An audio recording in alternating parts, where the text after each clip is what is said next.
Alright, here's a Ben Eunson lick for you. It just came out today. I didn't really have time to build up any kind of speed in it. I just heard it and thought there was some kind of neat stuff in there. So I was like, let me learn it. Let me show it to you guys. Ben Eunson, monster player. One thing about him that I always think about is he's kind of like an alien to me.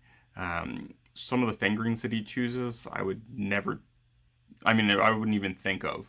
But after learning a couple of his lines and transcribing some stuff, I'm like, I see why you do it.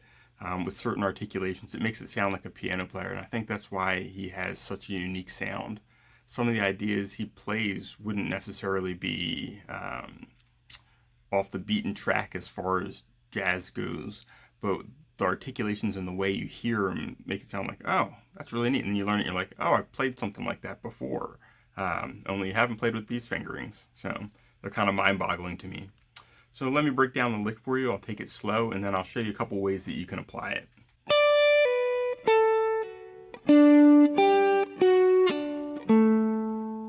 One more time. So 2 pull-offs. And then goes another pull-off.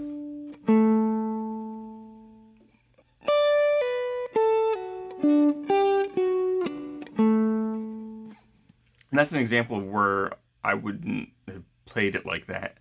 So the easiest way for me to think about playing it, or the most natural way, probably isn't really the easiest, is this.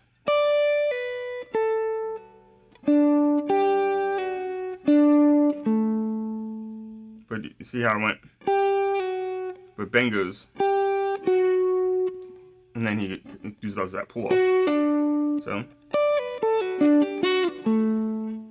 And he goes like this.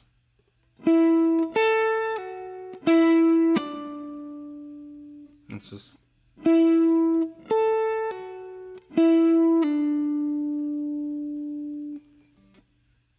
So here's what we have so far.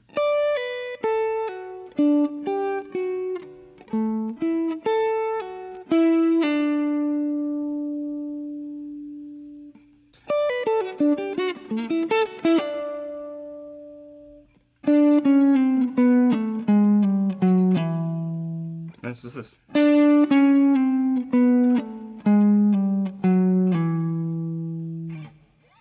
And then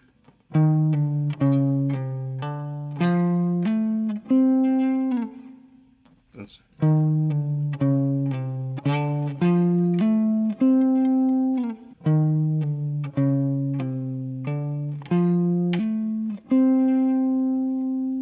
and from here it goes.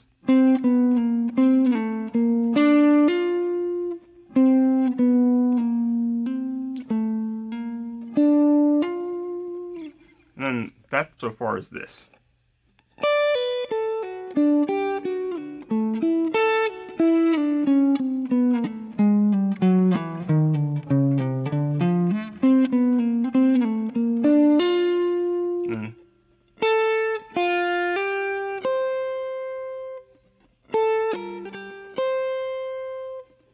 After that part, it goes.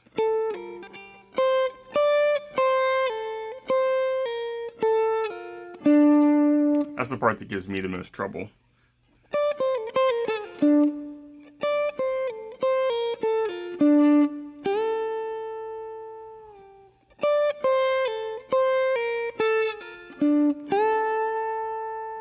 So that last part was one of those Eunson-isms. This.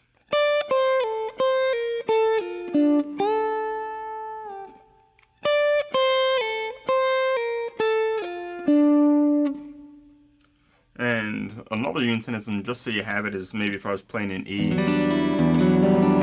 it would be this.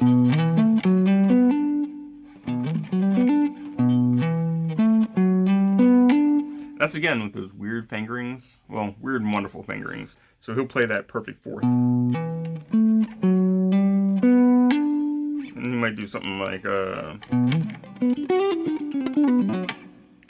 I don't know. But let me get back on topic here. So the full lick is this.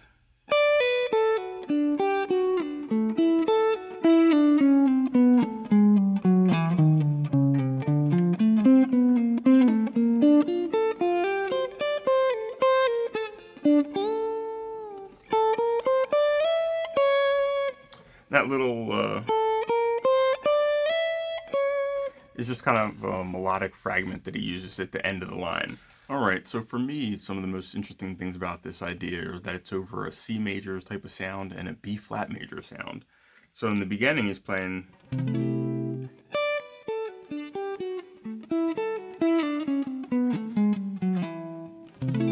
it's all that kind of sound. And then when it gets to the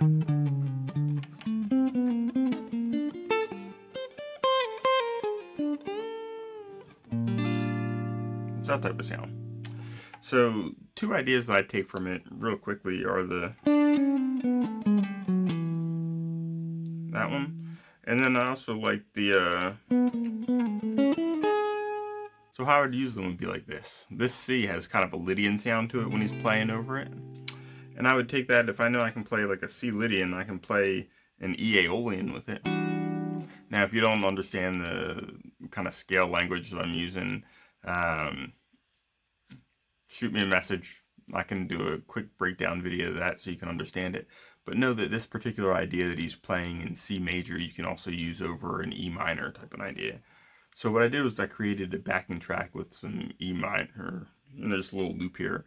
And I'll play it, and then I'll play that idea over top of it.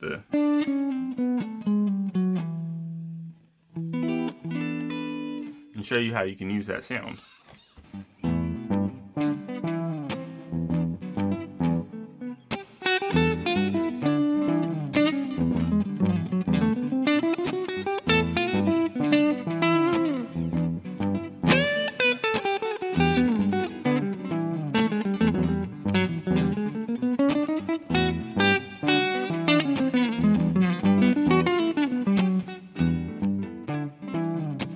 One way you can do it. I could also maybe do like a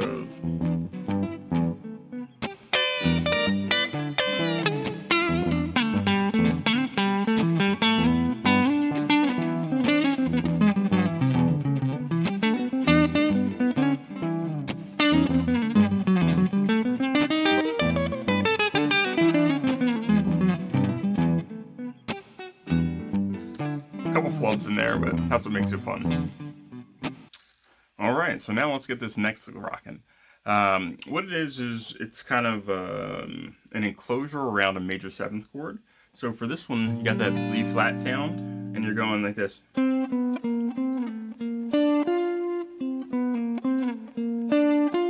do it one more time very slowly.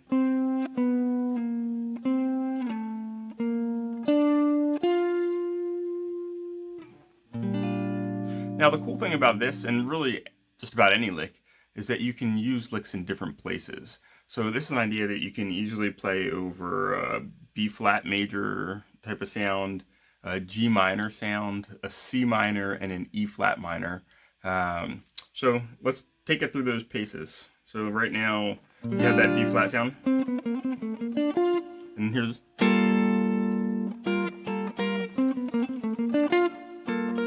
a G or E flat major,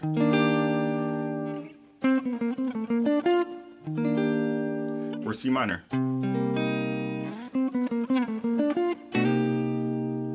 So you'll see how it kind of works on all those. The other thing is you can take that idea, and if I play it on this B flat, you can kind of transpose it to an E flat. So instead of starting right here on that C, right there, if you start it on your F sharp, sorry, that's that one up. So if you start it on just your F, then you, and you can still even play that over your B flat major sound, or your G minor, or your C minor, or your E flat major. So it works on all those kind of sounds. So what I would say is maybe we'll take this one in like a G minor, and then what I'll do is I'll use it from the B minor idea, and then also you can use it from the I'll do it from the B flat major, and then I will do it from the E flat minor, or E flat major, which is that one. So you can play. Then you want to go back to the D flat major. Now my suggestion for you would be learning a couple fingerings and take it from there. So what I'll do is I'll throw on a loop that has a G minor sound, and then I'll jam over it, play a couple ideas.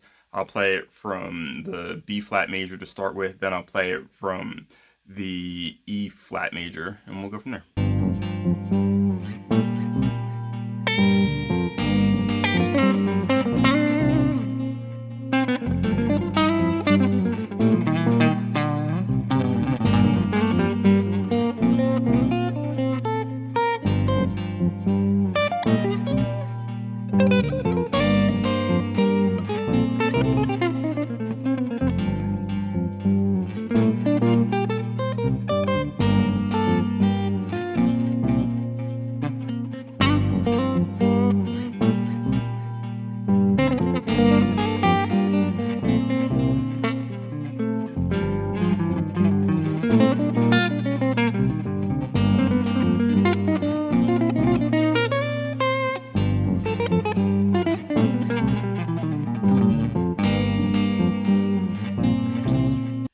Thanks so much for stopping by and spending some time with me.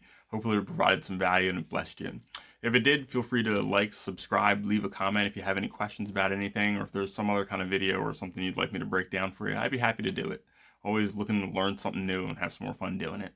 So you take care. Hope all is well. Bye.